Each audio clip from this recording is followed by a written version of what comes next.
Yeah. He's like,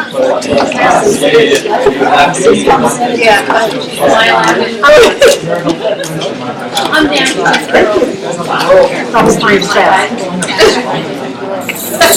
And they work it out. They work it out.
Sorry for being late, everybody.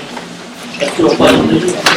Pledge of allegiance to the flag of the United States of America and to the republic for which it stands, one nation, under God, indivisible, with liberty and justice for all. Let's do a moment of silence, please, for former Councilwoman Tara Ryan, great friend of the borough.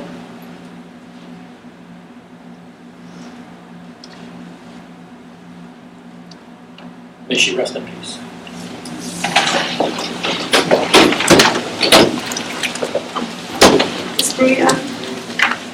Here. Here. Mr. Gordon is absent this evening. Mr. Garrido. Here. Mrs. Wells. Here. Mayor Noel. Here. First item we have is the JCP&L update. Yes, we have a representative from JCP&L giving us an update on some items. You have the floor, sir. Just give your name and address to the record. JCP&L. Kieran Tintel, Area Manager of Jersey Central Power and Light. Here this evening, Mr. Hill and I had met a few weeks prior, and we were speaking about the elevation process as it relates to Jersey Central Power and Light. So I wanted to come by and just kind of give an update on some of the things that we discussed and some of the issues that we as a company have seen in some of the communities we serve, and what we have done in working with our municipalities and also the state, specifically the Department of Community Affairs, to address these proactively. The DCA guidance indicates that code enforcement officials now will require a written letter from the local electric utility to the permit applicant, homeowner, or contractor that will be building new construction or elevating a home to meet FEMA standards. That letter is just something that goes to the code enforcement official to indicate that we as a company have informed that customer of the potential hazards of building up into our power lines. We need to maintain minimum clearances per National Electric Safety Code. Those range from 5.5 feet to, in some cases, 13.5 feet, depending on where your home's situated and what voltage the power lines are there. So this isn't an effort to hold up anybody's construction or anything like that, but in what we had spoken about and what most municipalities are now requiring is a simple copy of this letter, which applicant can get just by calling our 1-800 number and letting us know that they're looking to elevate their home or start new construction. We produce that letter to them, notifying them of what the proper clearances are, and following that, if there is the need, we may request from them a site plan, a copy of their deed, and updated architectural drawings to include a deck, an awning, all windows and doors to ensure that all clearances are met. In doing so, and that benefit, aside from the safety issues being put to rest, is that the applicant will already have applied for a reconnection with our company, which usually takes 30 to 45 days depending. If they do that prior to starting construction and even getting their building permit, then by the time they're ready to get back into their homes, there won't be a wait. They'll be able to pick their date out. Often we've seen that customers are calling us 2 days before they're ready to get back into their home, not realizing that there is going to be that 30 to 45 day review process. So this is just all in an effort, one, to make sure that all of our customers are kept safe, Sure. that everything is built to code, National Electric Safety Code included, and also an effort to ensure that everyone can get back in their homes seamlessly. So I just wanted to come by and talk to you about that. If you have any questions for me on it, I'd be happy to answer them. I know that Mr. Hill has several copies of what the notification letter looks like and the attachment to go Make along them with it. available to the public, obviously, Mr. Cook. And these are available down at the construction office as well. These are given out, but we just want to remind the public that this is a very important and serious issue. And we've seen, some issues that have arisen that we're trying to make sure everyone is safe. And how quick do you think the letter turnaround had to be found with the residents? So when they, when it's not a whole, you don't need a lot of stuff and just is the letter. Well, the letter actually is very quick in turning around because that doesn't require a review. That's simply us telling you that there might be possible clearance issues. Okay. Then we'll go out, we'll site the property, one of our engineers will do that. And from there, the dialogue has already begun between the customer and our company. And that's when we may require architectural drawings, site plans, and that's the 30 to 45 day process. So the rule of thumb that you would, would help the resident get back in the house quicker, when they have a date from their contractor, hey, in 30 days, we're going to be going back in, should they contact you at that point? Really, they should contact us before they even go in for a construction permit. Per the DCA guidelines, it indicates that a permit shouldn't be issued until. But that's not what's happening, that's not what you found. Not in all cases. Some municipalities are following this to the T, some, kind of teeter on the edge. So I'm just here to educate and, try to help move the process along. We'll make this letter available to the residents. Thank you very much. Mr. Francie? Mr. Mayor, a question for JCPO. Yes, sir. What happens if there are clearance issues, the property owner can't resolve what he has to do, you have to resolve what you have to do? How does that work? I don't understand your question, I'm So sorry. the house is getting lifted, if I may? House is getting You're lifted getting a deck on the front for egress and regress? or that he had. Whatever, right? Now, the act of lifting has moved his Within the equipment danger zone? within the danger zone. What do you do? What's the next step? Well, that would be why we would ask you to contact us prior to going. I understand we're Into the gonna building ask, what are process. you gonna do when it gets to the point of, this is what we have to do, and it's clear the clearance is violated? What do you do with that? We would work with you, we'd be happy to work with your architect in coming up with another solution so that that's not violated. It's gonna be case by case answer versus really the. Is- How about, I mean, we can't move the houses. Right, We can't move the houses. We can only go up. understood. My question is, the meter pan itself. Yes, Can the meter pan be below the base flood elevation? per the DCA, no, it can't. JCP, no. Is that what that letter says? You can put it below the base flood elevation, but there's dangers to that? Is that what you're No, saying? we're not, saying anything other than, the DCA has said what they've said about meter pans. We had opines back before they made their determination. Right now, the only stipulation that we have is if the center of that meter pan is above 5.5 feet, there has to be a clear landing. Guidelines for that landing are on our website. Right. Depending on how high it is, there's a possibility that you might need a railing to go along with that. Again, kind of a case-by-case basis, but we don't have anything to say to counter what the DCA is requiring. But do you know that that's for a fact that your meter pan can't be below the base flood elevation? Or you don't know that? That's what the DCA states. So follow that. is what you're saying. Yes.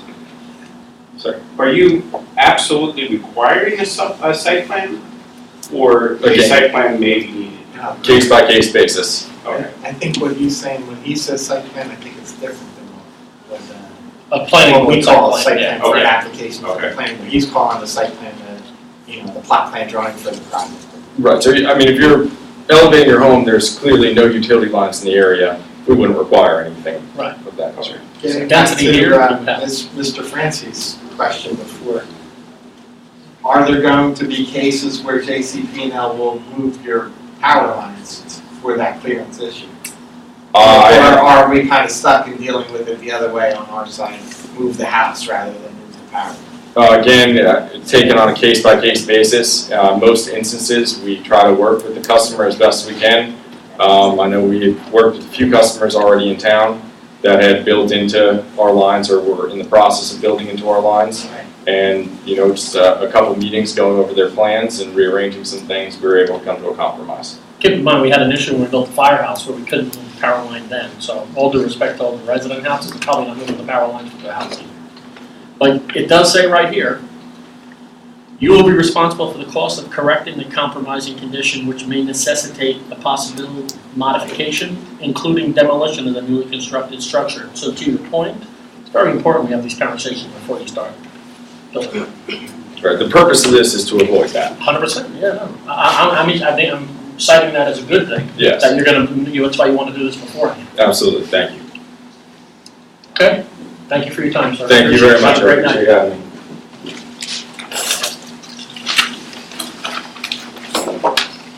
Motion on agenda, resolutions. First thing we have is public portion, correct? On resolutions and other items.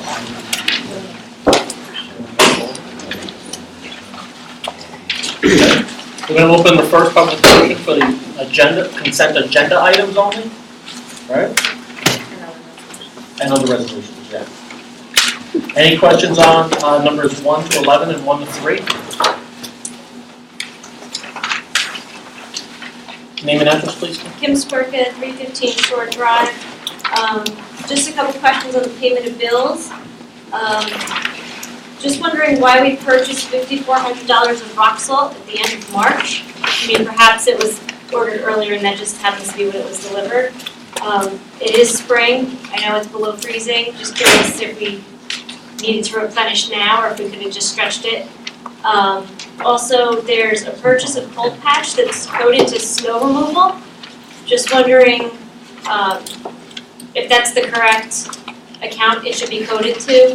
I just want to make sure that when we're looking at actual spending and our budget line items, that things are put in the right bucket. And then, I just see that Councilwoman Kane Wells is being reimbursed $90 again for her cell phone bill. We've had this discussion. I'm wondering if anybody's actually looked at it to see if she does qualify for the entire $90 or if we're just not going to bother looking at it anymore. And that's it. Do you have any on the rock salt? I believe the rock salt was already encumbered, so the payment was that, and there may have been a clerical on the cold patch, or we might not have had enough money left in that line in the temporary budget, but I will verify that, so we may have shifted, because we did need cold patch. Okay. And as far as, I'm not doubting the need for the cold patch, just where it landed. I understand that, and as far as the phone bill, I believe the ordinance was introduced, and I'm not sure what date that actually is being formally taken, but yes, the phone bills are reviewed. And currently, it's still as it was until the ordinance is passed. Okay. Thank you. Name and address for the record, Ms. Buckner. Carol Bugga, 330 Shore Drive. I just had one question. I noticed lately we've been having a lot of veterans getting the tax deduction. And the one tonight, when I read it, that's not necessarily the owner of the apartment. They live in our complex.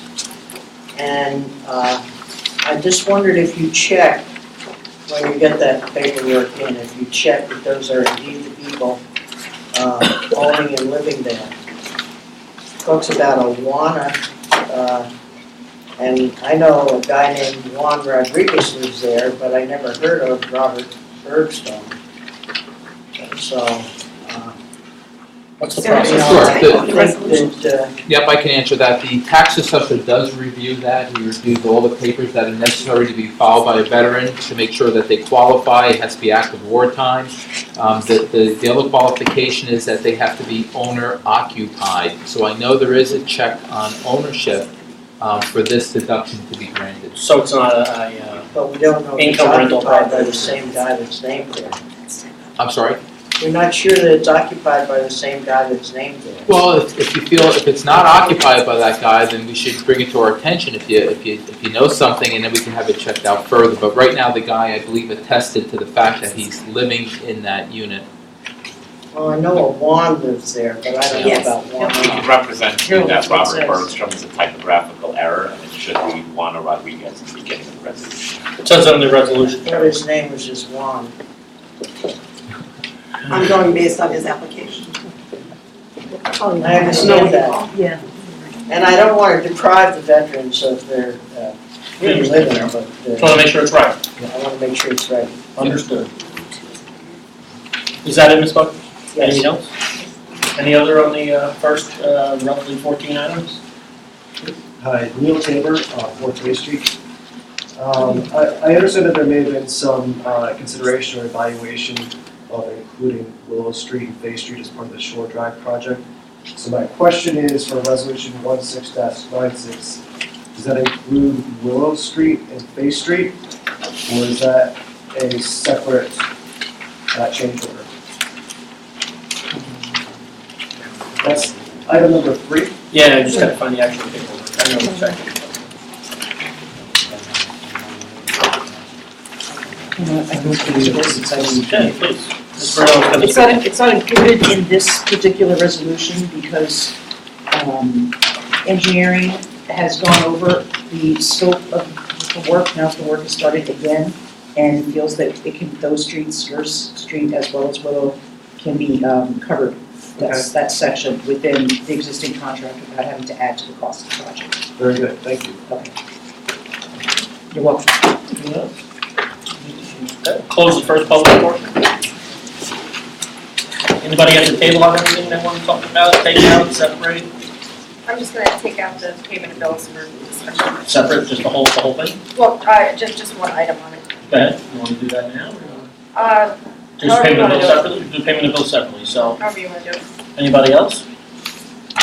Okay, I'll offer, 1 to 9, the minutes on number 11, can everybody vote on the minutes, Carolyn? I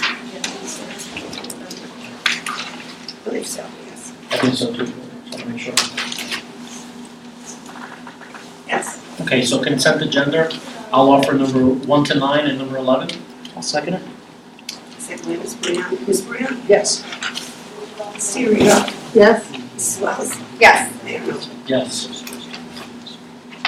That brings us to pay the bills. Payment of bills, anything specifically on there, Mrs. Wells? Mrs. Wells? I only just had one question. There was a payment of bill on there for Bachman and Newman. Part of it I talked to Brian about because we need to make sure over requests are included in retainer, I think. Is that fixed going forward? We're gonna work on it. Okay. Because that could get quite, that could add up. Expensive, it's double. And also, I wasn't sure if we were paying for the defense of the council people. I know Mayor Nolan paid for his share, and that's also included on this voucher. Appear at oral arguments, $1,162.50, and there's a few other things associated with that. So I don't know how that's being handled, if we're voting, voting to pay for that out of the taxpayers' money, or how we're handling that. I don't know, I Do you didn't know what page know it's that. on? Well, it's on the payment of bills, Right, but here's his page 11. voucher, and it has it all broken down by how much time he spent doing that. So the bill itself is $3,940, but that's, like, a collective of answering open requests and covering that case. I know that we're paying for the time frame, which is on page, Right, which is, that's, we didn't pay anybody else, so that's okay. right. So this one over here is what I assumed we paid, which is your normal, that was the week or whatever it was, 10 days. I don't know that we would be paying the other bill. I mean, I'm just asking if it's a pleasure to pay for the defense, then that's what it is. But I know you paid for your own out of pocket, and I didn't know how that was working. I think we had to pay the gentleman on for the week that there was, whatever it was, the time that he has. Right, for the meeting and. The time frame. Yeah, I have no issue with that. Nor do I, because I don't think we paid Mr. Padula for that. So we had to pay for our attorney, so it is what it is, but I would be hard pressed to pay for the extra stuff, personally. From anybody on that one. Give it a second. meetings. So you're saying it's this line item, right, the I mean- 940? Yeah, here, if she wants, Yeah. you can have that, that's the voucher for it. I think this is over and above the other line that I So showed. I would suggest that we pull this bill so we can see Yeah. the line items within it. And that, yeah, there it is. There. I guess it's attached Yeah. to that voucher.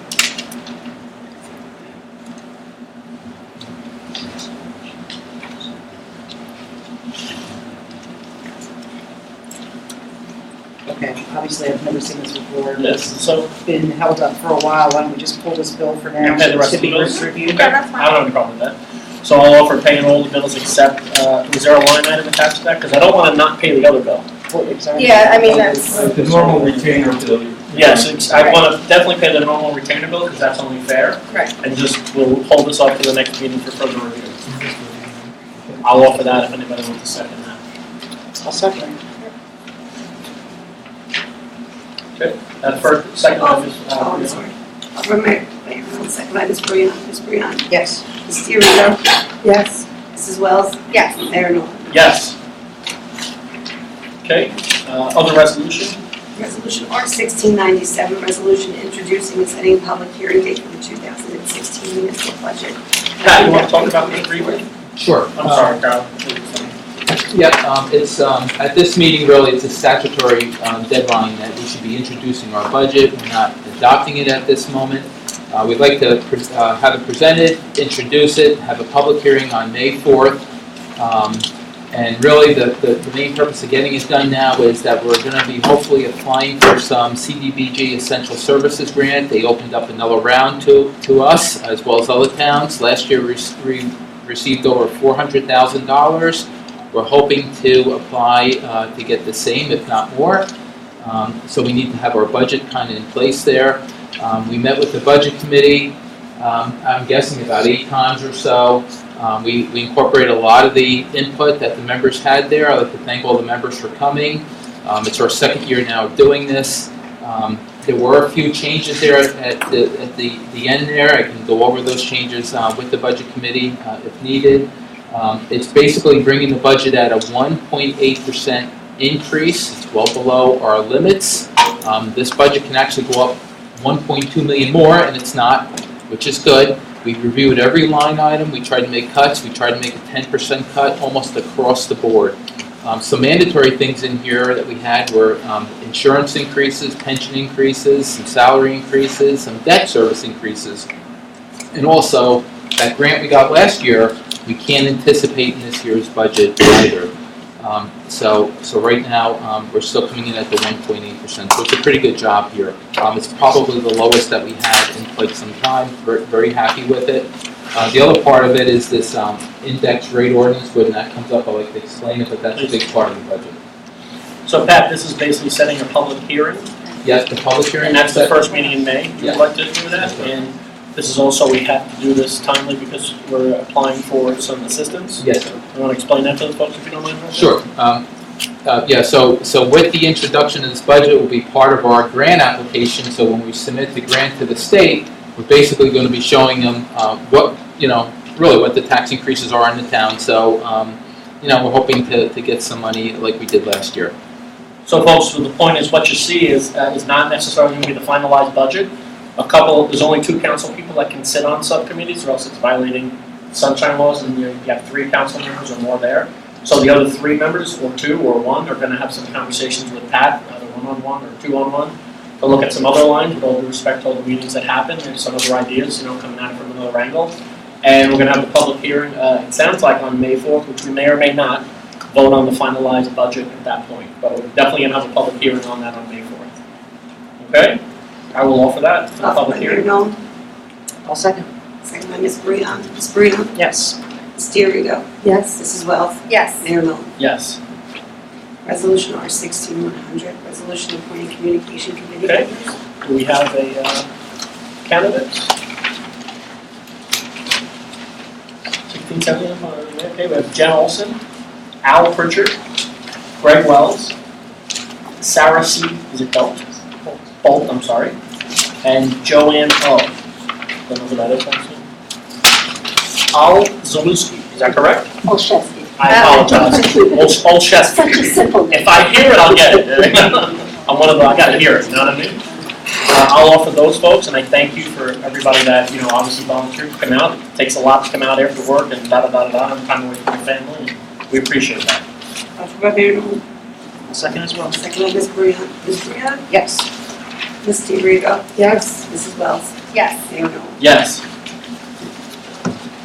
Resolution R-16-105, resolution awarding professional engineer services. I didn't see it. That wasn't in our packet, right? Actually, no, It was in the packet. it was Oh, it's in the new packet. Hazard mitigation grant program. This is a grant. The value of the contract not to exceed $17.50 to apply for the grant. Not to exceed 11 million. Is that right? I don't know. 11,000. I don't know, it's 11,000. I was gonna services. say, put me down twice for that. Okay. Okay. And this is for the pump station on Linden and Waterwich? Right, it's a hazard mitigation. Okay. I'll offer that. Offered by Mayor Nolan, I'll second it. second by Ms. Wells and Ms. Breon. Yes. Ms. DeRigo? Yes. Mrs. Wells? Yes. Mayor Nolan. Yes, please. On to ordinances, on for introduction and scheduling of a public hearing date for May 4th is ordinance 0-16-10, an ordinance to exceed the municipal budget, appropriation limits, and to establish a cap bank. Hey Pat, you mind, Mr. DeVazio, explaining the difference between this and the levy? Sure. Okay, so this is really an important part of the municipal budget, Mayor. So what this is it's an appropriation cap bank, okay? So there's two parts of the budget. There's appropriations and then there's a levy. This will not impact taxation at all, because that's a separate levy calculation. And remember, the state came out a couple years ago and they said you only raise your taxes 2% a year. Okay, and that's what we're doing. I mentioned that we're $1.2 million below the maximum, so we're doing good with the levy side. This is an appropriation side. So what that means is that this handles all the operations, the police, the clerk, the council, all the operations of the town, utility bills, the pensions, the insurances.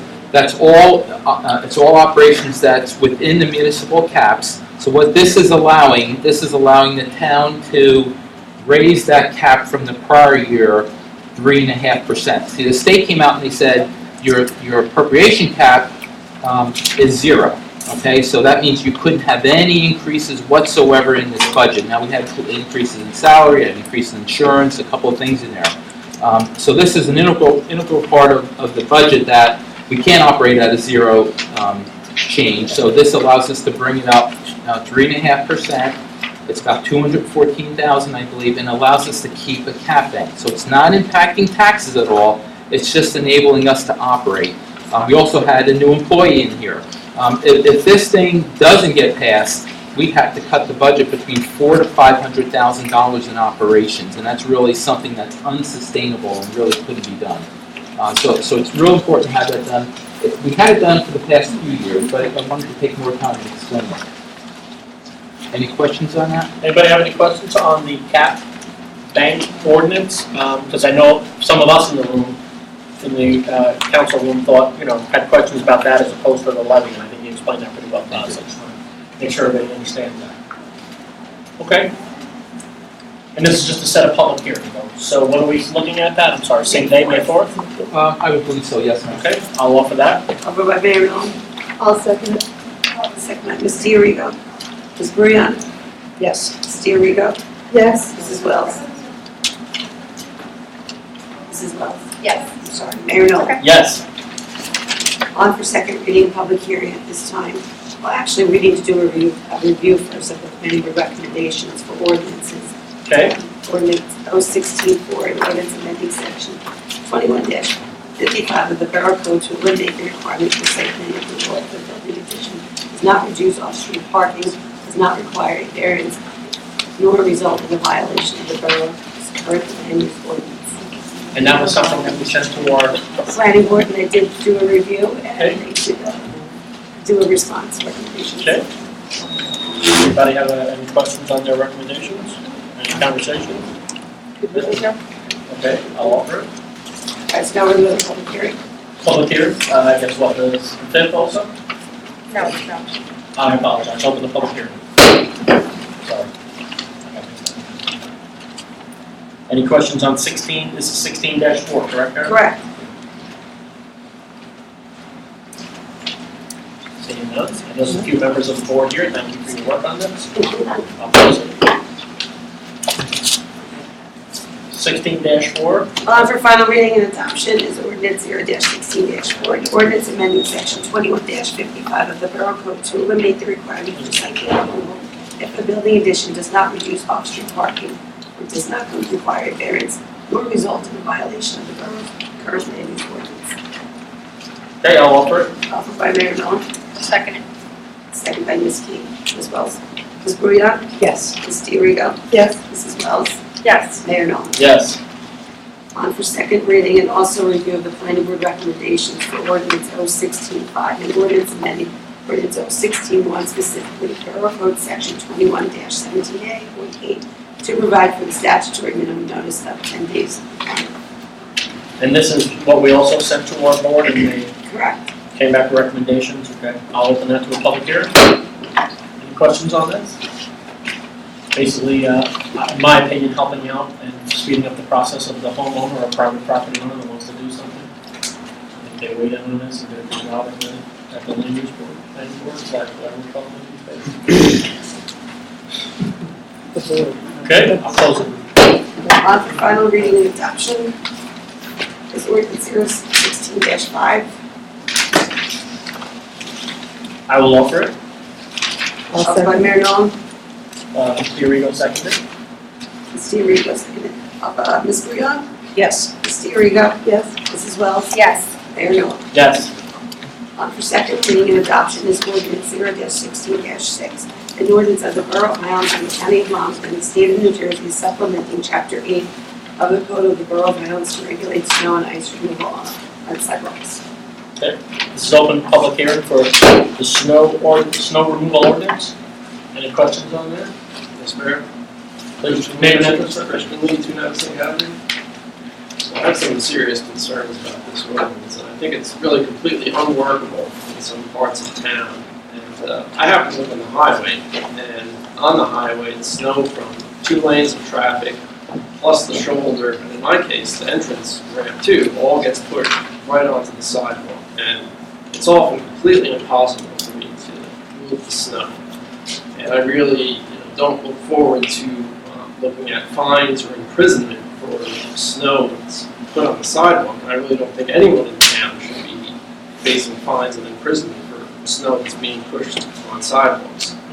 So I really don't think that this ordinance is working. And in your case, this is happening by the county most of the time, right? No, the state. The state, I apologize. Yeah, mostly With by the big plows pushing them onto, That's right. and then it freezes over, and you're chopping illegal out of the front of your driveway or obviously the side. You've got the state, I got the county. I knew it was one of those, you know. Okay, I understand that, so I appreciate you weighing in. Mr. Francie? I've voiced this comment before. I think the town would be better off clearing the sidewalks itself and building that into as a cost that's charged back to the property owner or just built into the tax rate. At this point, there are machines available on the order of $5,000, $6,000, $8,000 that will go through a sidewalk lickety-split. And you can get it done, and you have an obligation on Linden because of the school kids. Correct. All right? You have in my mind, the town has an obligation to the business community to do Bay Avenue. Mr. Lee's issue, that's something else again. See, I don't disagree with your answer, but that doesn't solve this problem. That doesn't mean it's a wrong answer, Correct. but that doesn't solve this problem. But you could, but I just think this has never, I don't think a snow ordinance has worked in any town. I don't know why we're trying to do it. I know we have issues. I think some residents voiced some concerns, and obviously, you sat up here for many years, you have to ensure it, that's why you sit up here, take those concerns into consideration and try to do something to fix it. And sometimes you are successful, sometimes you're not. But we can do it ourselves so cheaply. Name and address again for the record. Kim Spark at 315 Shore Drive. I am one of those residents. I might have been the only one who raised a concern. Just so everybody's aware, I had a dog over the summer. First winter I have to walk him. I can't walk him on Shore Drive. At night, the ferry traffic comes, it's dark, there's cars in the shoulder, there's snow on the sidewalks, piled 6 feet high because of the plows, and I'm gonna get run over because people can't be bothered to shovel their sidewalks, or they just shrug their shoulders. Or it's a vacant house, which, as Mr. Clancy brought up, maybe we get our own plow out and we plow their sidewalks for them, and then we levy a fee on the property for it. I shoveled my sidewalk, I shoveled my neighbor's sidewalk who passed away, I shoveled the path between. I got out there and I did it. Some people can't do it, maybe it's too hard, but as I said, put the call out on Facebook. If you need help shoveling, people will come in droves and they will help you do what needs to be done.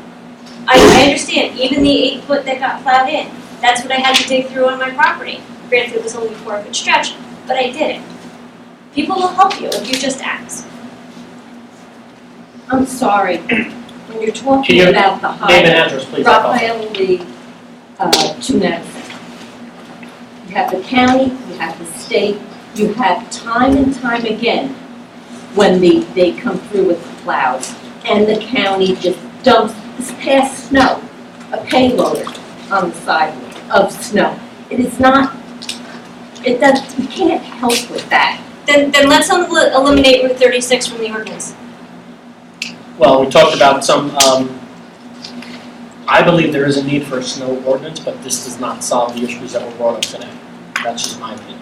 Well, I think too, I mean, honestly, I mean, if you're gonna get into that, then you have other roads like Linden, that's a county road that has not as much as Raphael Lee, but I mean, we're, Yeah, no, they clearly yeah, have you the bulk of definitely it have up the there, worst, no doubt I about think, and I would agree to that totally, you 100%. turn it down, downhill and everything. The turn alone makes that, is what, you know. Makes it obviously. what's impossible, but, you know, we also have to decide, you know, code enforcement's also gonna work with people and see the situations, and I don't think it's going, you know, I wouldn't say it's a blanket fine, you know, personally, I'd like to see it be done where the snowfall happens, reverse 911 goes out, reminding people they got 24 hours to make best efforts. Well, yeah, You in know, theory, and- like to Kim's point, a fine doesn't help her, she still can't walk on the sidewalk, right? So, that, you know, we don't really want to necessarily collect a dime, we just want every problem fixed, but this ordinance doesn't fix those issues.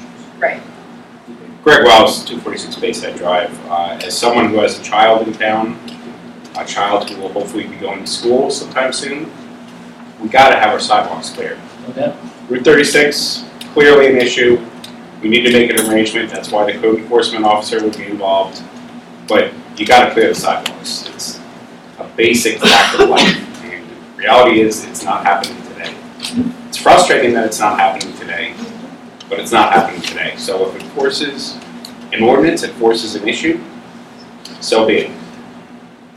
I just want it to be the right ordinance, I agree with you. Name and address, please. Yeah, Don Ryan, 67 Fifth Street. So clearing the sidewalk on Fifth Street, you're not only just clearing the snow, but it's from the plow as well. Well, that's kind of what we're talking about, Yeah, yeah. I mean, It's just, there's no, in a lot of towns, there's a little border area, so when the plow comes by, they dump not the on, snow not on there. Fifth, yeah. I Right. agree with you. Yeah, and then by the time I get all out of the So you could have done it all day, is my point. And then Right. somebody went by at 7 o'clock, whatever it is. Exactly. Neil Tabor 4, Bay Street. I do not have a sidewalk adjacent to my property, but I want to raise a point for the town's consideration. I want the town to consider if you potentially adopt an ordinance like this, it could create a presumption of a duty for a resident to clear that sidewalk, that in a civil matter, that wouldn't otherwise exist. So beyond the fines that may be associated with this ordinance, They just want it done. well, but it could create a duty so that if someone slips and falls because they haven't complied with the ordinance, then that property owner could get sued because we've adopted this ordinance. So you're saying that these residents have a duty to comply with this, and if they don't, someone gets hurt, and then it creates this sort of tort situation in a civil liability case. So just something to bear in mind, if you adopt an ordinance like this, it extends beyond the actual, the criminal The ramifications of the ordinance itself. Okay, great point, thank you, sir. Any other comments on the snow, potential snow removal ordinance? No? Okay, I'll close public hearing. On for final reading and adoption is ordinance 0-16-6, an ordinance of the Borough of Highlands in the County of Monmouth and the State of New Jersey, supplementing Chapter 8 of the Code of the Borough of Highlands to regulate snow ice removal on sidewalks. I have a question for Brian.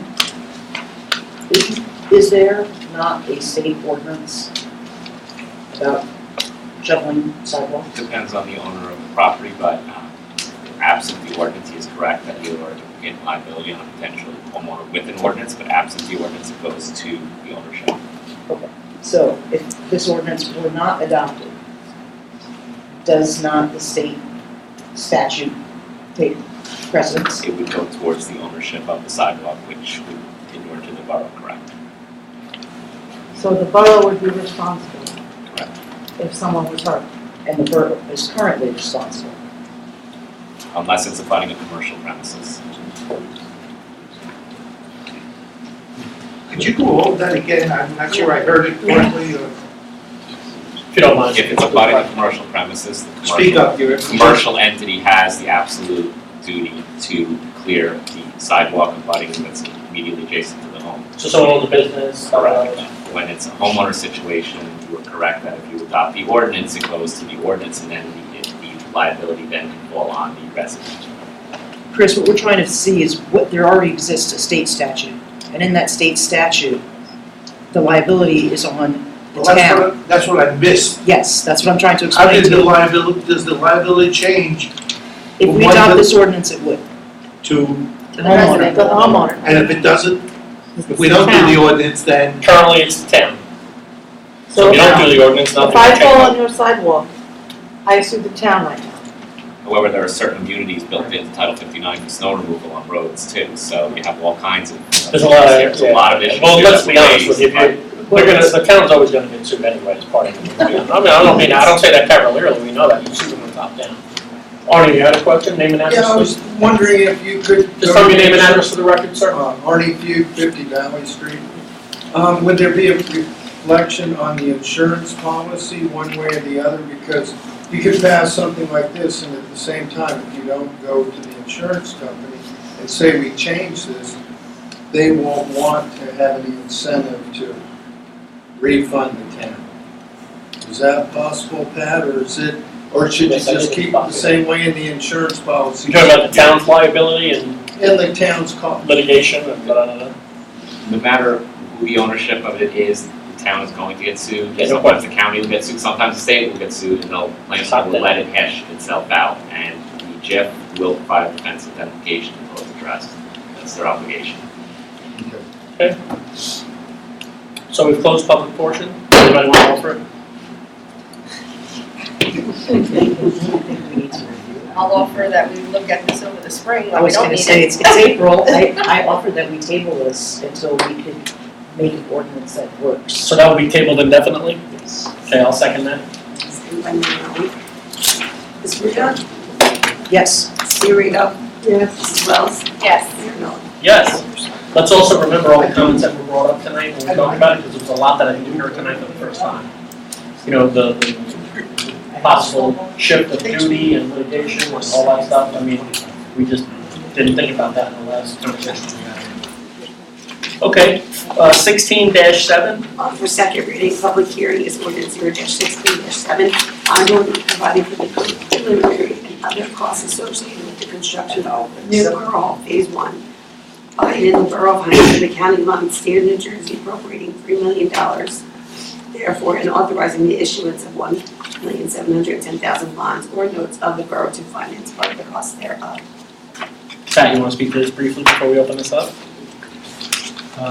Okay, for the bond ordinance, for the. If you don't mind, Yeah, I couldn't really hear Carolyn a little bit. Yeah, it's okay. No one. Painful. 16-7 is the bond ordinance, construction of New Borough Hall Phase 1.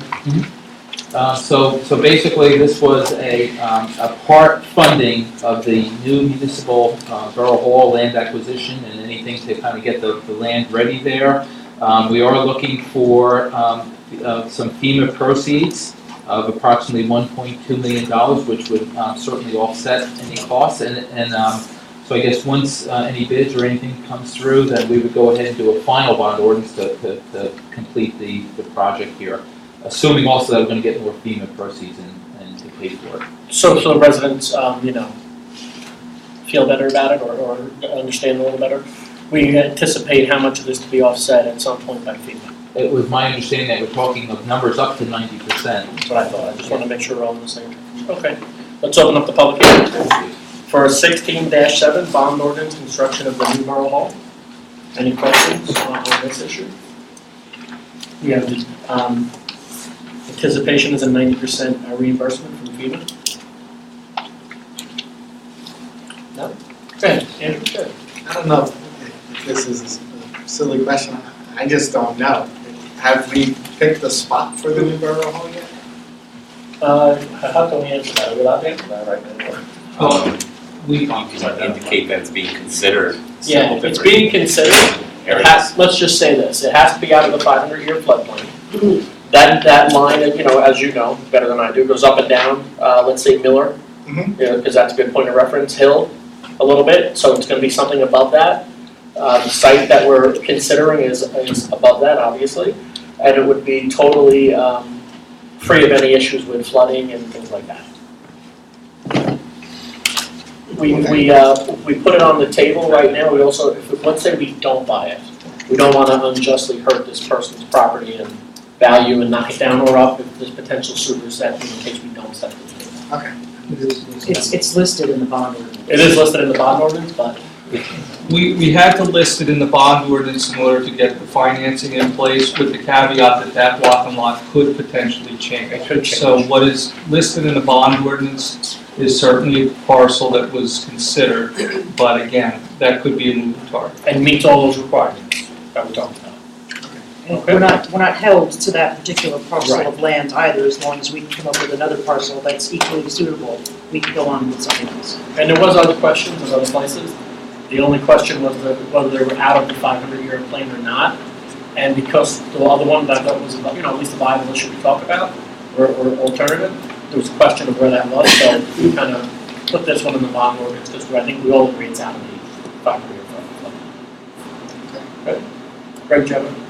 I have a question, I don't know if you can answer it or not, but in the properties for consideration, are you at least looking at the Shadow Lawn property? I say that simply because it's probably the largest property still open and out of the 500-year floodplain. That's not in the lot and block, but there's many properties being considered. That's not listed in this ordinance. Good enough. Yeah. Please. Would this be the sole bond issued and outstanding by the town? I didn't hear that, I apologize. Is this the sole bond issued and outstanding, or would it be the sole? We have No. others issued. No. What's the duration of this bond? Pat, you know the duration? Sure. I believe it can go up to 40 years. We wouldn't do that, but it's not borrowed yet. It's not paid for yet. So what would happen is, as the building gets acquired, what we would do is borrow temporary one-year notes until we get all the FEMA proceeds. And then if we can handle the 10% cost ourselves, or whatever that number would be, we probably would just fund it ourselves. If it turned out to be that we didn't get as much funding, then we'd go out and permanently finance. Probably over, a 10-year period, maybe. It depends all on the numbers. We're looking at a 10% rate? Is that?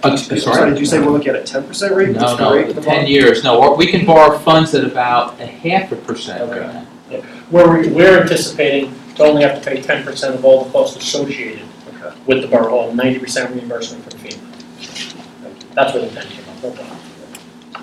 This may sound dumb, but is there zoning for a municipal building? Is there a zone-specific area for municipal building? I think that it's by, obviously height, use, and things like that. So if this becomes our final selection, or another one does, then we'll obviously have to go through the process of zoning it and doing the same process everybody else will have to do. So that the residents who might be around that area would have some say-so? Yeah, I Or would a see chance that. to have Yes, say-so? yeah, at least they definitely have a chance to be at a public hearing, no question. More than one, I would assume. But they couldn't block that? I guess potentially anybody could block it with litigation and things like that, sure. Yeah, I don't know if they could block it permanently, but sure, they can slow it down, absolutely. Any other questions? Okay, I'll close the public hearing. On for final reading and adoption is ordinance 0-16-7. Ordinance Construction providing of for Boro the Hall. preliminary and other costs associated with the construction of the new Borough Hall Phase 1 by Minden Borough Title in the County of Monmouth, State of New Jersey, $3 million. Therefore, and authorizing the issuance of $1,710,000 bonds or notes of the borough to finance part of the cost. Okay, I'll offer that. Offered by Mayor Nolan. I'll second it. Second by Ms. Brouillon. Ms. Brouillon? Yes. Ms. DiRico? Yes. Mrs. Wells? Yes. Mayor Nolan. Yes. On to second reading and public hearing is ordinance 0-16-8, an ordinance amending and supplementing section 5-16.3 feral cats, colonies of the code of the Borough of Highlands to prohibit food left outside for the free roaming cats after 9 p.m. or before 5 a.m. and to require the provisions of litter boxes by feral cat caregivers and amending the title of section 5-16.3 to feral cat colony, trap, neuter, release, TNR program. Okay, I'll open that public hearing. 16-8, cat ordinance amendment. Do I have any questions or concerns on that, please, sir? My concern when I read this ordinance is that we're still permitting the feeding of cats for 16 hours out of the day. We're only limiting it. We're only constraining an 8-hour period during the day. And that's a long stretch where a cat can continue to eat. So someone who's feeding feral cats during the day, that colony could persist. So I'm not sure if it's going to do enough, is my point. If you have a cat that's domesticated, I guess my question is, why couldn't you feed the cat indoors? And why would we permit feeding them outdoors? I personally struggle with this as one of my neighbors who's feeding feral cats. Bobcats. There's a lot of property damage involved, and they're being fed during the day. I don't know if they're being fed at night at all. So I'm just not sure if limiting it to certain hours is going to fix the problem.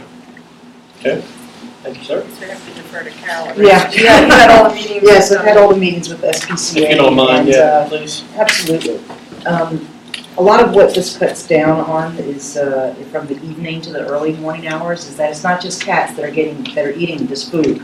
It's the raccoons and all the other critters of the month club that are coming down to see what's in that little snack bowl. Also, this is a TNR.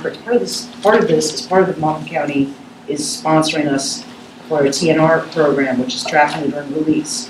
So there will be, which I'll speak a little bit later when I talk other about business, the that's it. other business. But a feral cat on the streets, their lifespan's about 4 to 5 years. The more that you trap and neuter these animals, the less that there are going to be hordes of cats roaming the streets.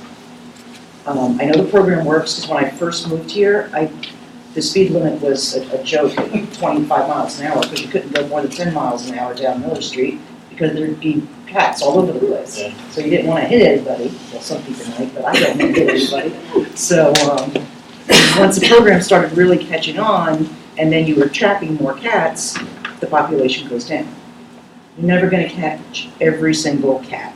There's always going to be a few that are roaming around, and feral cats don't like to go inside. So it's kind of hard to feed a cat that doesn't want to go inside. So we're trying to deal with the issue as best as we can. We're trying to clean up the after-hours eating business, making these caregivers provide things such as litter boxes, because cats are very territorial. They stay in their own little areas. One's not hanging out on Bay Avenue and then making a run down to Vets Park. They stay in their own little areas. So the more we can contain them, the better we can trap them, the more we can neuter, and the less population you're going to have. Thank you. Ms. Bucko, please. Carol Bucko, 330 Shore Drive. We tried this once before, was it successful? Yes. It was wildly successful. Okay, but I'm wondering who's going to enforce the open container from 9 to 5? Are the cops going to check every house to see if they're open I'd ask container? Kim to walk her dog during those hours. So she's got short drive door? I don't have a dog or a cat. I just think the enforcement. It's more of an honor system, but as people are more made aware of the program, which we're going to do shortly, as we just got our our confirmation from the Monmouth County SPCA, people will be made, they don't realize that there's other critters out there that are Absolutely. eating up the food. Maybe if they know that maybe there's a raccoon that's coming to visit them at night. And they'll keep coming back if they leave food. They're obviously. Well, I'm So sure a there lot of are. this program is more about education and awareness. So we'll Well, be I was getting at that short. I was at the meeting when we passed something like this years ago. And the people that were doing it, some of them were not very cooperative about following the rules. Okay. And you're going to run into that again. Well, it's not So- just us and it's not just our code enforcement. I mean, Carrie, God bless her, once she gets better, she'll be out there as well. And she's And- part of the last one. Exactly, and Dave will be as well. We have the individual cat caregivers that are around town, as well as the chief of police of Monmouth County SPCA. We're not doing this, half-heartedly. We're trying to make this a very successful program.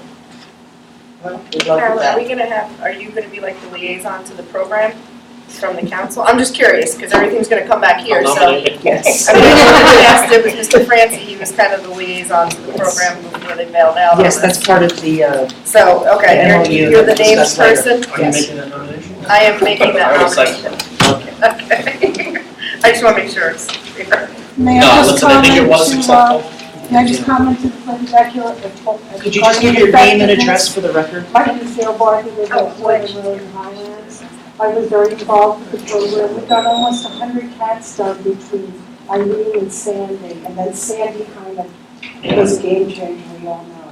So we want to try and get that back in place, so we Absolutely. can continue and build on that.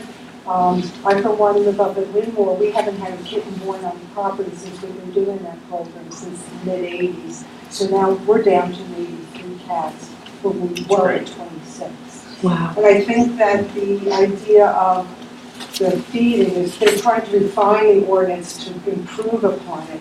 Nobody wants raccoons and that kind of thing, but we do want to get the caregivers out from undercover so that they're taking care of the animals, watching their health, keeping statistics, and most of all, bringing the population. Thank you. Okay, any other questions on the capital? I think just one, Chris Francie, 36 Fifth Street. Yes, I want to thank Carolyn for her efforts to get this restarted. I know she campaigned and she was somewhat against the CAT program going in, or at least was responsive to people who were against the program. And Ms. Brouillard has really done an effort to get the program going again. And I want to thank you very much, Carolyn. Absolutely. It's just what the mayor said earlier, we need to make an ordinance that works. Absolutely, and all of the original CAT people are all sitting here. At this point, I mean, Dale's been involved for 30, 40 Yeah, years. I thought Dale left, and I was like, oh, where's Dale? Unfortunately, my mother's in the hospital, so Oh, sorry. I'm getting phone calls from Sorry. Riverview. So it's all good, and I thank you. 100%. We know we have a problem. We got to try to make it work, and obviously Carolyn took the lead on this, and we all appreciate it. Close the public hearing for this particular one, and I will offer it. On for final reading and adoption is ordinance 0-16-8, an ordinance amending and supplementing section 5-16.3 feral cat colonies of the Code of the Borough of Highlands to prohibit food left outside for 3 roaming cats after 9 p.m. or before 5 a.m. and to require the provisions of litter boxes by feral cat caregivers and amending the title of section 5-16.3 to feral cat colonies. I'll offer it. Offered by Ms. Brouillard. I'll second it. Seconded by Mayor Nolan. Ms. Brouillard. Yes. Ms. Fiorito. Yes. Mrs. Wells. Yes. Mayor Mel. Yes. Takes us to committee reports. Okay. Finance. Okay, thanks, Mr. Mayor. I have one item tonight. Last year I announced that we were going to review some of our older debt to see if we can refinance it just like a mortgage. So I sat down with the administrator, and the window of opportunity opened up at the beginning of March here. So we refinanced $1.9 million of our existing debt, and that enabled us to save $211,000 Not all in 1 year, it's spread over 13 years. And so if there's any more windows that open up, we'll keep looking at that. But that's some good news, Mayor, and I know you signed all those documents a couple weeks ago. Thank you, sir. Public safety. Do you want me to read them? Yeah, Okay. Fire department, we had 10 total calls in the month of March. These calls range from structural fires to smoke detector and CO alarm activations, broken utility calls, mutual aid, and assisting the first aid. Training, members of the Highlands Fire Department finished their fit test training for the 2016 year. The members did driver training refresher in the month of March. Notable call, late in the morning of 3/13/16, the Highlands Fire Department responded to Atlantic Highlands for a mutual aid for a structural fire. Members assisted in overhaul and cleanup with Station 85 of Atlantic Highlands. On 3/13/16, Highlands Fire Police assisted the Boro Engineer with 6 members from the Highlands Fire Department for traffic control during the Lumsden St. Patrick's Day Parade. On 3/19, the Highlands Fire Police, along with members from 7 surrounding towns, assisted with traffic control during the Highlands St. Patrick's Day Parade. A total of 22 fire police members were in attendance. Highlands OEM, Swift 911 training and new testing to expand system being conducted. During the blizzard named Jonas, presidential declaration information being gathered for borough reimbursement. TAC Towers fire safety training conducted on a revised emergency evacuation plan for the residents. And the insurance service office revalidation being conducted for the entire borough fire insurance. Information was provided to the insurance agent. Highlands First Aid, I'm not going to read the revised report, it was just on the call numbers. In March, they answered 35 calls. They had call man hours of 211 and mutual aid calls of 4. They had CPR and AED for 1 responder recertification. They had driver training and RID review at Sandy Hook. 2 members successfully certified as an EMT and O2 refill training. They have a fundraising of a coin bank collection. They were at the St. Patrick's Day Parade. They had a monthly RID wash down and disinfect.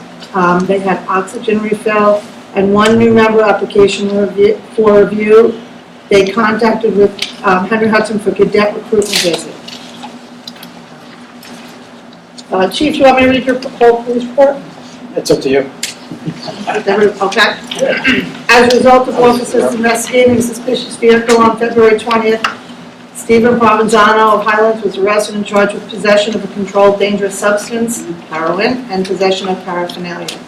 On February 20th, officers were investigating a possible burglary to a motor vehicle when they detained 3 juveniles in the area matching a witness description. The juveniles were later released to guardians and the matter was referred to the juvenile officer. While investigating a harassment complaint at a local school, a male juvenile was placed into protective custody for possession of a weapon, specifically a knife, pending charges from the Monmouth County Prosecutor's Office. During a routine motor vehicle stop on March 5th, Ralph Granite, 19 years of Atlantic Highlands, was arrested and charged with possession of controlled dangerous substance and possession of drug paraphernalia. Joseph Jacob, 24 years of age of Long Branch, and Thomas Reeders, 26 of Seabright, were arrested and charged with possession of controlled dangerous substance, specifically heroin, on March 13, 2016. On March 13, 2016, during the motor vehicle stop, officers observed a clear plastic bag containing a large quantity of hard rolls and bagels, as well as bundled newspapers that are consistent with those being delivered to stores overnight, and subsequently arrested and charged William Madero, 22 of Belford, Hiram Polanco, 19 of Keensburg, with receiving stolen property. John Morton, 52 years of age, Highlands, was arrested and charged with aggravated assault on March 14th following a domestic. Mr. Warden was processed and later released on $50,000 bail pending future court appearances. As a result of motor vehicle stops, the following individuals were arrested and charged with driving while intoxicated. James Moran, 72 of Highlands, on February 21st. Tiffany Elmquist, 32, of Tobyhanna, Pennsylvania, on February 27th. Kyle McQuiggan, 31 of Highlands, on March 12th. John Flood, 37 of Atlantic Highlands, on March 13th. Administration Bail Speedy Trial Reform Act, substantial statutory changes were made to the existing law impacting the manner in which pretrial incarcerations are made and how criminal cases are processed. Becomes effective on January 1st, 2017, and there are 4 pilot counties that have implemented the changes. Monmouth County is slowly implementing them through 2016 and have already implemented 2 new procedural changes. Chief's concern right now is that these changes will have an impact on the department's 2017 budget, mostly in respect to overtime. Monmouth County Special Needs Registry, it's a voluntary and free program that allows families of persons with special needs to provide vital information about the registrant, emergency contact information, a physical description and current photograph that would be available to all police officers and first responders, and is designed to help emergency personnel to better assist those residents with special needs in the event of an emergency. That program is a joint collaboration between the Monmouth County Prosecutor's Office, the Monmouth County Chief of Police, and the Sheriff's Office. Captain Robert Burton has been assigned to the department's liaison officer. More information about the program and how to register will be available through the Highlands Police Department Facebook page and website later this month. Thank you, Captain Burton. Body-worn cameras. We recently ordered 15 body-worn cameras. The department was awarded $7,000 through a state grant, and the Monmouth County Prosecutor's Office approved the expenditure of $6,000 of forfeited funds from the Department Law Enforcement Trust account towards the purchase. CAD Record Management System equipment order has been received, but is still being programmed for this department's customization. The Swift Reach Alert System, we have an upcoming meeting, well, we had that, with OEM and council representatives regarding access and dissemination of information through the system, and we'll be making you more aware of all of that. Awesome. Homeland Security, height security at the C Street Ferry Terminal, as requested by the New Jersey State Police, officers conducting foot patrols at the terminal during ferry arrivals and departures, focusing on suspicious activity. That's great. Ordinances, traffic. Currently working with new borough attorney to amend parking and traffic ordinances, and there were like 31 of those, just so people know, that needed to be corrected. And thank you, Brian, for working on that with Chief Joe. That's been addressed. Thank you. Liquor licenses, as you may not be aware, soon after being appointed as Chief of Police, recommendations were made to previous councils to change some liquor license ordinance to restrict some of the opening times, and we are working on that. After recently meeting with the Police Committee Chairperson, I am working on recommending a change in opening times. Cell block management updated policy to include the use of newly installed temporary processing. Hiring new candidate Ronald, Chief, how do you say the last name? Osavich. He's in the Ocean County Police Academy's class of March 14th to August 18th. The Guinness Run March 12th event went well, and there were no reported incidents. St. Patrick's Day, March 19th, I'd like to thank the Mid-Monmouth Fire Police Association for their assistance again this event during the event. MMFPA provided 22 men to assist with traffic control. Although the department handled a few alcohol-related incidents throughout the day, there were no serious problems. First aid, Narcan administration. On March 16, 2016, officers' residents regarding a reported unconscious male. Upon arrivals, the officers found the male unconscious, not breathing, and without a pulse. Narcan and CPR was administered on scene with no immediate change in the patient's condition.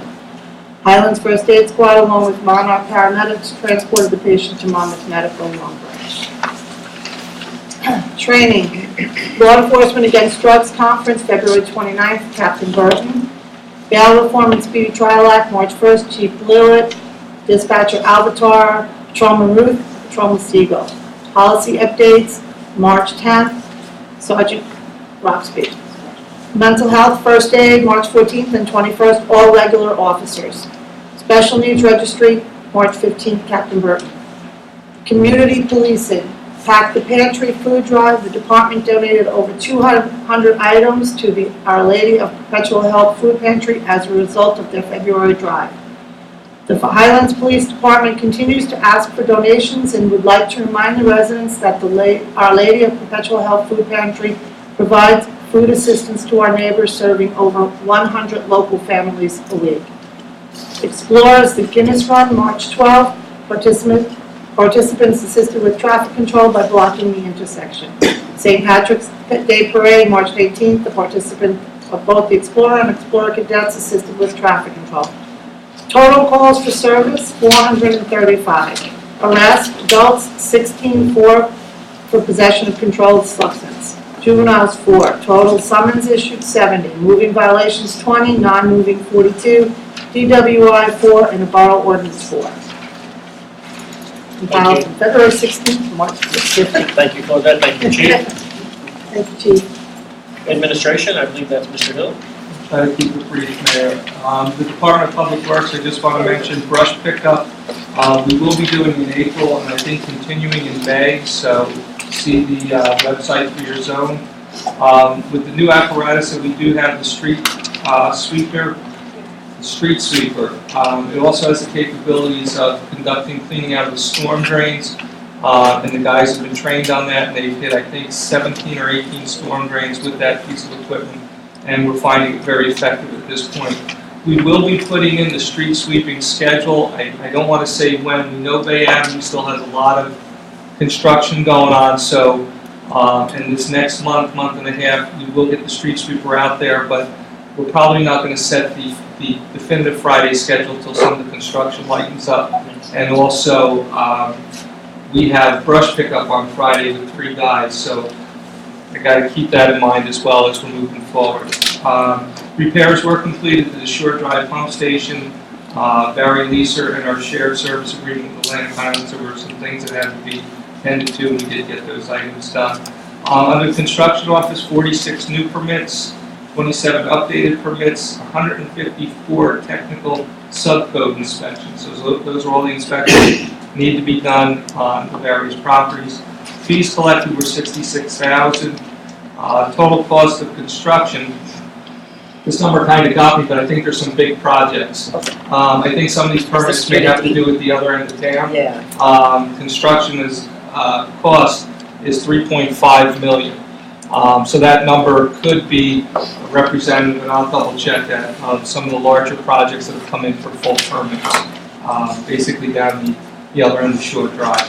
Code enforcement, 66 inspections, 15 passed, 20 failed, and 29 COs were issued. There were 29 summonses issued for the period, basically property maintenance and ordinance 10-12, which is vacant property issues that we're trying to attend to.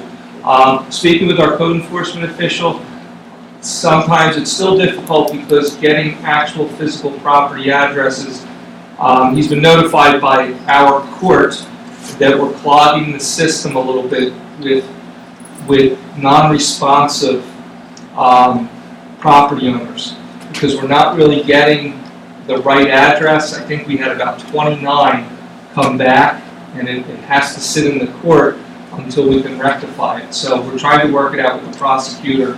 Dave's working very hard at getting the accurate addresses, but once he issues a summons and it goes out there, it's not that easy to, rectify, but we're trying to still track the property owners and do the right thing for the town as well. So Dave is working on that. A zoning official had 17 approvals, 3 denials, 1 mercantile, and 2 unauthorized work letters were issued. Floodplain had 11 approvals, letters of compliance 6 were issued, and substantial damage and elevation letters totaled 3. Emergency services, the report was given by Claudette. Under the Recreation Department, I just want to touch that the Recreation Advisory Committee is up and running. They do meet monthly, and they're going to continue. They're in the process of creating the bylaws, and they're going to be very effective going forward. So they've had 2 meetings to date, and they're going to continue to come up with recommendations. From the Rec Department monthly report, just Kids on the Move, which is the afternoon program, soccer clinic, middle school teen nights, high school teen nights, adult open gym, and they want to remind everyone again that we have seasonal employment, particularly lifeguards. We're still looking for lifeguards for the season.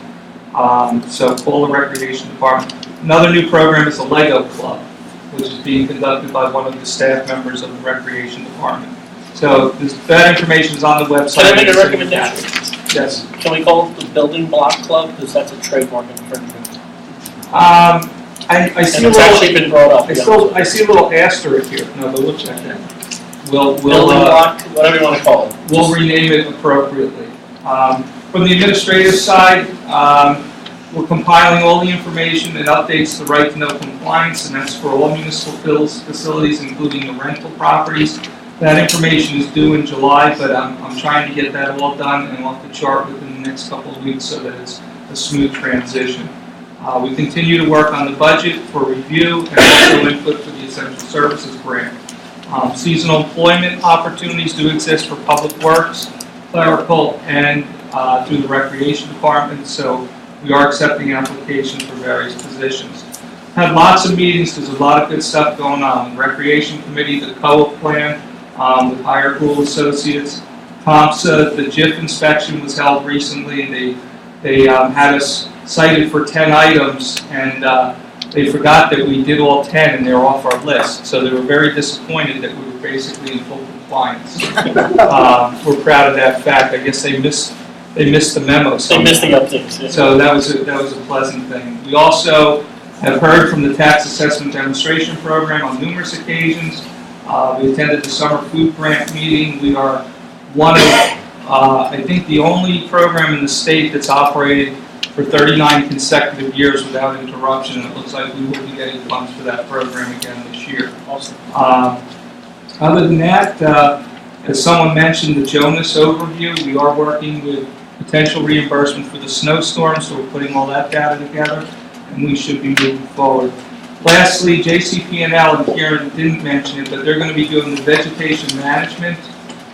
Chris, I don't know if they're going to be coming to you for tree permits, but when they do the vegetation management, it's generally along the transmission lines on Route 36. So I know we got a lot of calls last year. People were, quite stunned, but when they come through with their vegetation management, they're allowed to trim the trees accordingly. So It is not tree trimming, it's tree assault. I'll have you walk here and you can discuss that with them. Yes, please. You guys work that out. We are requesting quotes for minor electrical, plumbing, and sewer repair. We're trying to get competitive hourly rates, so proposals are out there. It's under the bid threshold, but we're looking for responses to that, hopefully due back by the 20th. And we do have the grant writer RFP out and due back by April 22nd. Other than that, there's a lot going on and it's all going well. Thank you, Mr. Hill. Board of Education, Mrs. Wells. Okay, for Henry Hudson, I'd like to start by congratulating Lenore Kingsmore, who was voted as the New Jersey Principal of the Year.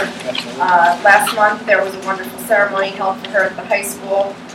There were a lot of honored guests there, her family, there were freeholders, elected officials. It was really, really a nice tribute to her.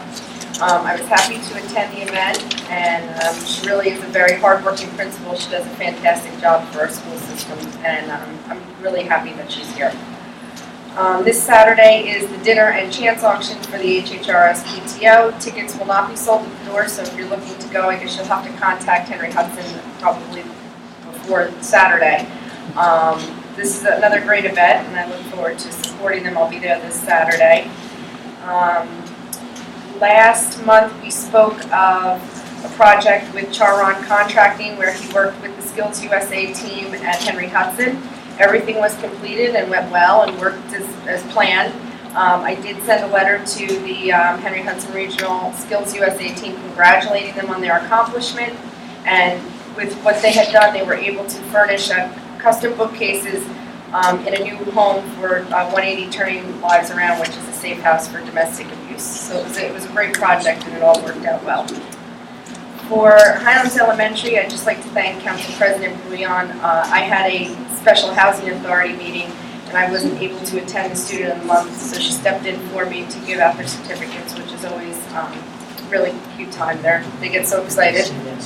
And then there was a reading celebration for Dr. Seuss, which was a cute event also where children wore their pajamas, stories, and made crafts. It was a nice event to have to get the families together to read as a family. I have to say now, having a son in the elementary school, it's really is a fantastic operation that they run there. They do a great job. They really care. I'm really in awe that things have changed quite a bit since when I was in school, which I like to think was only like 3 years ago. But it's not. And then I think the last thing I'm just gonna say is I'm gonna meet with Joe Blewett, which we spoke a little bit briefly, and we'll probably bring Bud Edit on it because they're interested in the potential of adding a school zone district to Waterwitch and Linden, where traffic seems to fly and stuff like that. I think, Robbie, you might have heard a little bit about it, but I only got peripherals and they asked if we can work on it a little more, so more to follow. I guess trying to slow down the traffic a little bit because kids are walking to school and it's Close enough there. Coming right down. Yeah. What's it, 35? So Yes. 50 So, well, more to follow on that. That was a new development that was like last night, but I thought I'd bring it up because it was noteworthy. And that's all I have for the two schools. Okay. Highlands Business Partnership. Carla's celebrating her birthday, so I have her reports.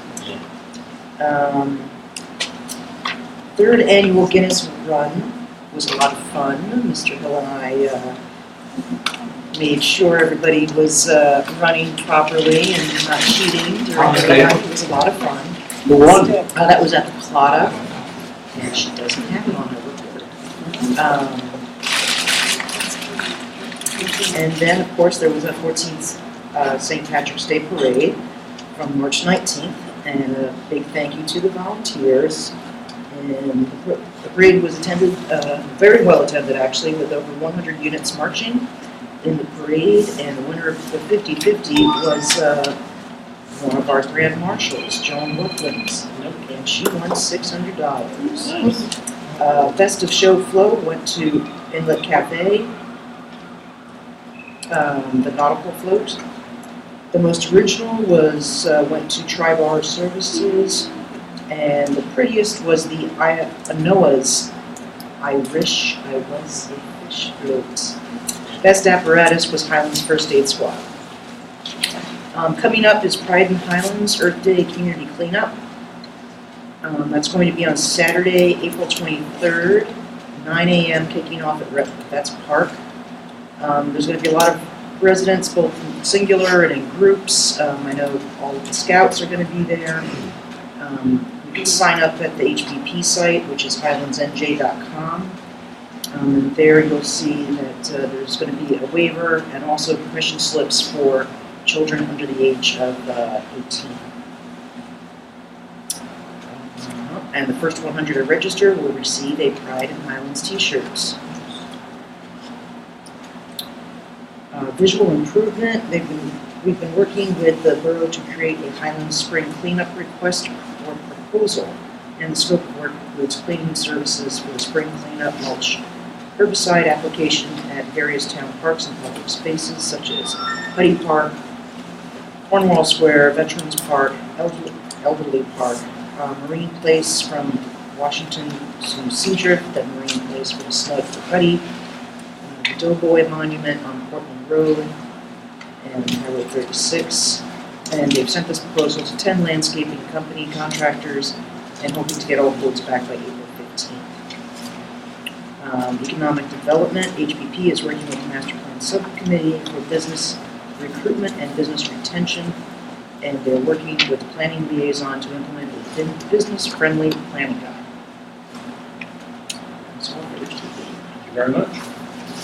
Grant writing? Yeah, Mayor Bruno Associates has provided you with a report at the table. Second round of grants in the HUD-funded flood hazard risk reduction program, which is the resiliency grant we talked about. The statewide assistance infrastructure loan program, that would be if we had monies we knew weren't committed. Right. Definitely coming from FEMA, but we were doing something right now that needed those funds. There's an opportunity, but that's a very technical project. Baseball tomorrow field upgrades. They looked at Kavusian Field as a potential. The problem is Kavusian Field isn't primarily just a baseball or softball complex. It's used heavily by other sports, and Baseball Tomorrow Fund sort of frowns off if you check that box that it's used by other sports. So we're going to look at that a little further, but they really focus on singular baseball type complexes. Recreational Trails Grant is potentially out there. I know generally the county takes the lead in that, and we try to piggyback on if we have something going on with that. I know we looked at the bike trail or the bike path concept in the past, but I don't think we're ready to roll with that quite yet. And lastly, they did apply for the SAFER grant, which is staffing for adequate firefighter and emergency response. That's a recruitment effort, and it could potentially get turnout here for any new members. So they did apply for the grant. We won't know if they're going to be successful on that for a while. It was a $66,000 grant that they applied. That's their report. Thank you, sir. Okay, other business? First thing is Monmouth County SBCA memo of understanding for the TNR program. Mr. Brown, are you taking the lead on that? Yes, sir. Okay, as I've mentioned before, Dale and I worked a great deal with the Monmouth County SPCA to get them to sponsor us again, which was a lot of the reason of why our ordinance wasn't working, was because the SPCA wasn't sponsoring the program anymore. So what we've been able to do, and they'll be sending an insurance certificate over to you directly, naming us as a co-insured. So specifically what they're going to be doing for us is it generally costs about $75 per cat to have them neutered, microchipped, ear-tipped, rabies shots, all this other kind of good stuff. And what they're going to do is, for a limit of 100 cats per year, share the cost with that 50% with us. So it's a big hit that will not be going to our budget. Only half of that cost will be realized, and we'll be able to get this program up and running.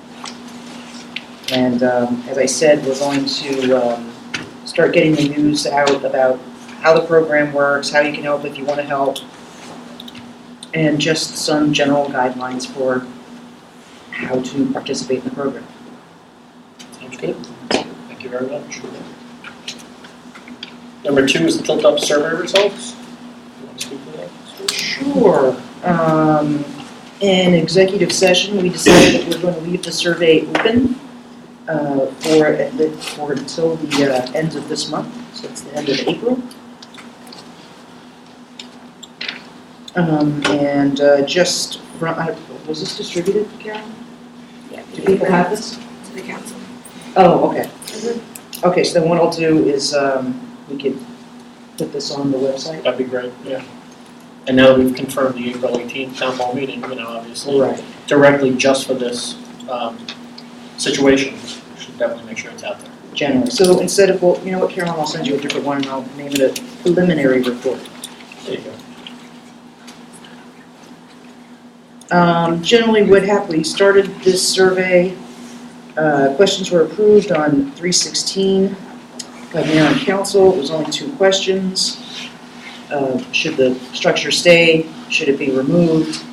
And a validation question that consisted of either your voter registration number or your sewer account number. And I wanted to give it an explanation as to why those 2 things were chosen. And it's that a voter registration list is very easy to come by. You just open the county for it, and they give you the whole town all at once. And as for sewer numbers, you could just look up the sewer number and see that.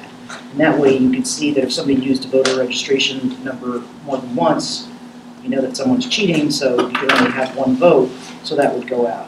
As for the sewer account numbers, just generally knowing the town and knowing where addresses are, if 10 people voted using the same sewer account in a single-family home, that would be suspicious. But I was very happy to see that there did not seem to be shenanigans going on. Widespread fraud? No, absolutely not. That's It good. was generally 1 or 2 people.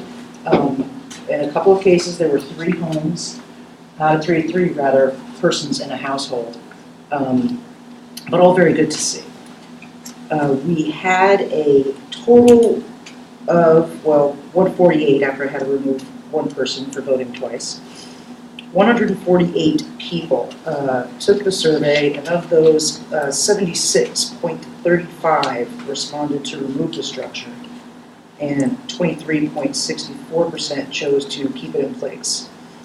Now, in my world, which is the world of statistics, you might say, well, that's a very small number. And the way that you sample, there's all of these, it's all higher math, and I actually put the math on the bottom of the page here that we'll share with you.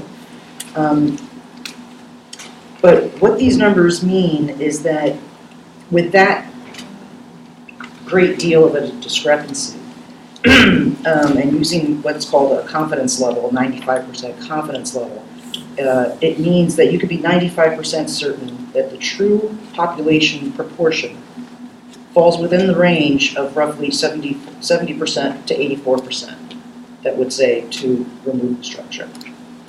And then I also gave another little bit of math here saying that Highlands has a population of roughly 5,000 people using that same 95% confidence level and being prepared to accept a margin of error of plus or minus 8%. The number of people needed to be interviewed in order to get the results that reflect the target population with an acceptable accuracy is 146. So that was the lowest number that I was personally looking for. I was hoping to get a larger response, and now that we're going to leave it open for a longer time period, hopefully we'll get a better response. Did anybody have any questions there? I just want to put out there also, we're doing we're having a town hall meeting on April 18th at 8 o'clock. Henry Hudson. And we're going to have paper ballots there. So we can also ask that you know your numbers there as far as your voter ID number or your sewer account number, because we're going to input them also, and obviously we'll be able to see if there's any duplications once that happens. So the reason we left it open was because we're having the town hall meeting, and we know that certain people will come and not have that information, and they'll be able to do it, fill it out online until the end of the month. So we try to get a gauge of a feedback of the true sample, if you will, of the town of what they want to do. Okay. But we're not taking the referendum off the table. I don't think we took that off the table. I think we I'm said, just checking. I think we said from the beginning that we wanted to get to this point and have another conversation. And firm up some of the dollar amounts. The whole deal, right? And at that same meeting, we're going to have the numbers associated with demolition. There's proposals that came in for demolishing the project, and there's also going to be conversations about permits and dollars and cents associated with those. So we're going to have a lot more information, we hope, on the 18th to give you before you make your final decision. That's the anticipation from the table. Anything else anybody want to add to that? No? Okay. I just want to go back to grants before you get to that. Yeah. Just another grant that we were awarded, and that is the New Jersey DOT, part of their 2016 municipal aid program for the reconstruction of Valley Street.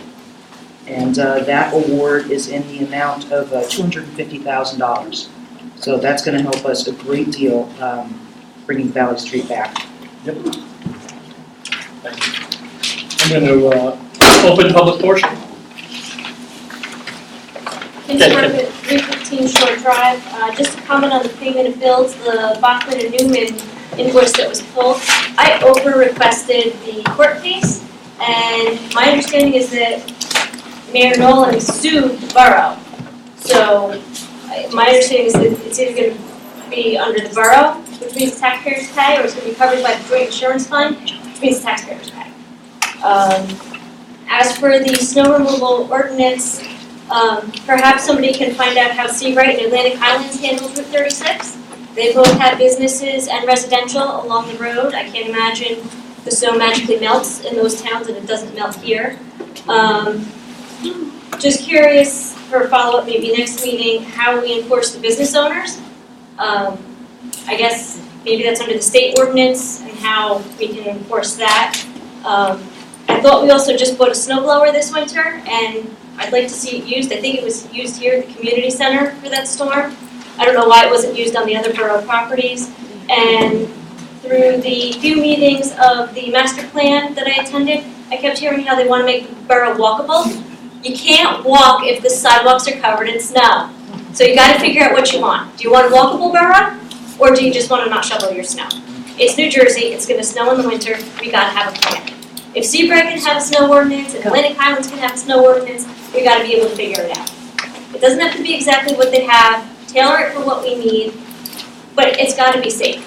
I can't be walking down Shore Drive in the middle of winter, in the middle of the dark, when cars are driving by at 40 miles an hour. I know the cops are doing the best they can, but people speed through this town, and it's just not safe when you can't walk on the sidewalks.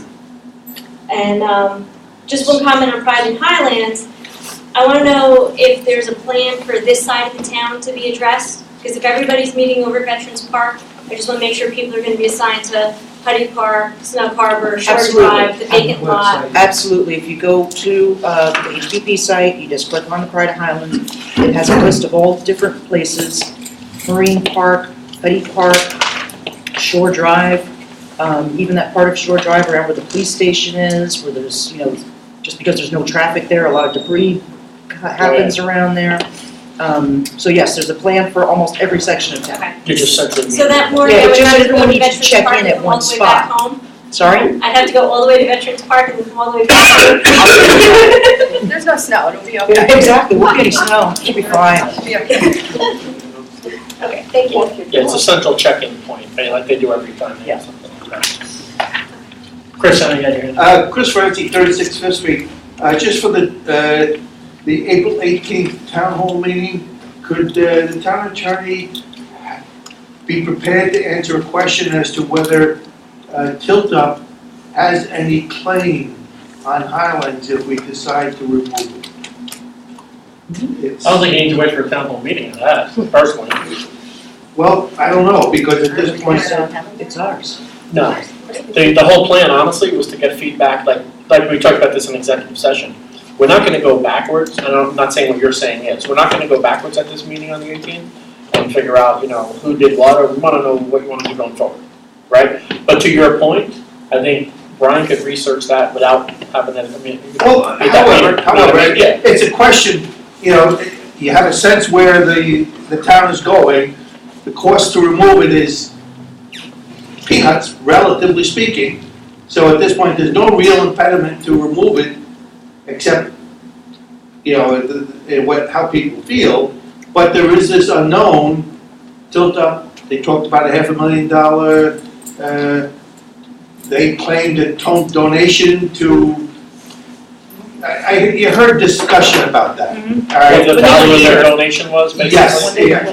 And so, that's now gonna come off their books, and that's gonna, and they certainly believe they felt they had a right to put it up. You mean, in other words, off of what they donated X amount of charity, da. And I don't know the answer, but at this point, I'd hate to make a decision and not have an expectation of what they're gonna do. So they came to a council meeting and basically said that the value of their donation was $500,000. So I guess what Chris is asking, if that's now removed, demolished, however, the situation plays out, do they then lose that $500,000 donation if we demolished it? I will address that with the governing body in executive session at the appropriate time. Sounds good. I don't think, I don't anticipate, I'd love to hang out with Brian, whatever, but I don't anticipate him having to be at this meeting. I didn't mean to put you on the spot, Brad. Andrew Stockton, 31 Grand Tour.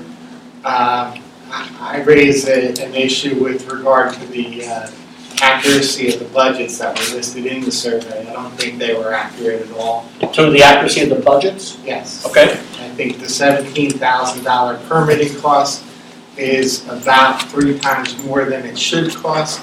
And I think the demolition budget that was based on the RFP responses that were received didn't account for preparation of plans and permits and other things to actually do the demolition work. I think the cost of demolition is going to be significantly higher, and I think the cost of permitting is going to be significantly lower.